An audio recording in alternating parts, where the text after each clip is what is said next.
comment vous est venue l'idée d'écrire ce roman? L'idée, je pense que je la portais en moi depuis assez longtemps. Et puis, j'ai moi-même connu un point de bascule quand j'étais plus jeune, une trentaine d'années. Et de ce jour, j'ai décidé moi aussi de changer de vie et de me lancer dans un chemin de traverse beaucoup plus atypique et plus incertain, mais d'écouter qui j'étais vraiment et d'oser aller au bout de mes rêves.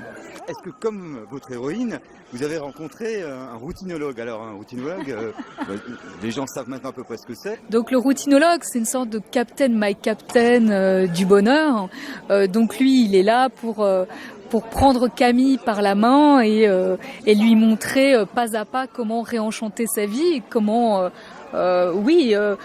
trouver le chemin de ses rêves oubliés. Est-ce qu'il n'y a que dans les romans qu'on trouve des gens comme ça? Non, parce que évidemment que un routinologue en tant que tel, vu que c'est moi qui s'est sorti de ma petite tête, donc vous allez avoir du mal à trouver un routinologue dans la vraie vie.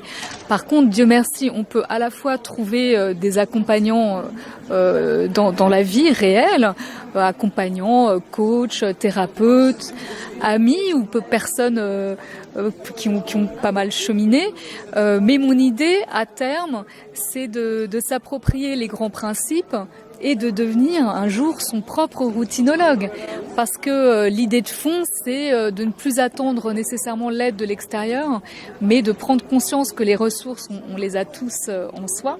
Vous donnez pas mal de clés pour changer sa vie, on va dire, oui, par l'intermédiaire du fameux routinologue. Et alors, ça vous a pas donné envie de créer une nouvelle profession?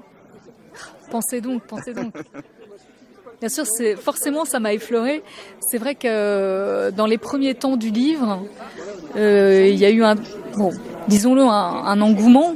Et j'ai reçu énormément de messages qui m'ont fait d'ailleurs très chaud au cœur, beaucoup de personnes, mais qui me demandaient alors, moi je cherche mon routinologue, voilà. Et comme à ce moment-là, c'était quand même au début, je savais pas trop. Moi, je suis, des années auparavant, coach en créativité pour les entreprises. Donc, je me suis dit, est-ce qu'il faut pas faire des ateliers de routinologie pour accompagner les personnes avec ma patte d'accompagnement créatif pour cheminer. Et j'en ai juste fait une fois, un atelier de routinologie qui a duré pendant 2 mois. J'ai accompagné une centaine de personnes via Internet. Ouais, parce que j'avais monté un petit club de routinologie. Et puis après, j'ai appliqué ce que je préconise aux gens, c'est-à-dire de quand même se recentrer sur qui on est vraiment.